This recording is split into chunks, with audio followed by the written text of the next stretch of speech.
দিগন্ত বিস্তৃত স্বচ্ছ নীল জলরাশি, তার সঙ্গে অবিচ্ছিন্ন বালিয়াড়ি। প্রকৃতির অপার সৌন্দর্য দেখতে সৈকত শহর কক্সবাজারে ভিড় ভ্রমণ পিপাসুদের।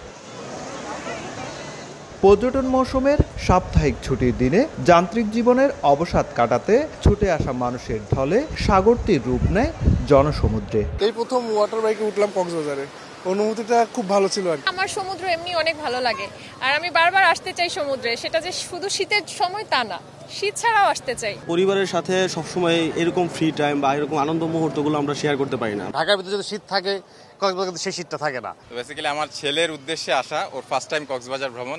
শীত মৌসুম শুরু হওয়ায় সাগর এখন শান্ত।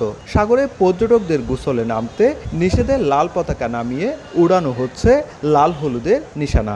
যে গর্তগুলো ছিল এগুলো আস্তে আস্তে ভরাট হচ্ছে এবং সাগর উত্তাল যে ছিল সেটা এখন কমে গিয়েছে, যার কারণে আমরা এখন আবার আগের মতো পর্যটকদের জন্য একটি সেফ জোন সিলেক্ট করে সেখানে লাল হলুদ পতাকা দিয়ে রেখেছি, যেটা আন্তর্জাতিক নিয়ম। আমাদের টুরিস্ট পুলিশ সবসময় নিরাপত্তায় নিয়োজিত থাকেন। নোনা জলের সমুদ্র স্নানের পাশাপাশি পর্যটকরা ঘুরছেন মেরিন ড্রাইভ, পাতুয়ার টেক, ইনানি, লাল কাঁকড়ার বীচ ও হিমছড়ির সুউচ্চ পাহাড়ে।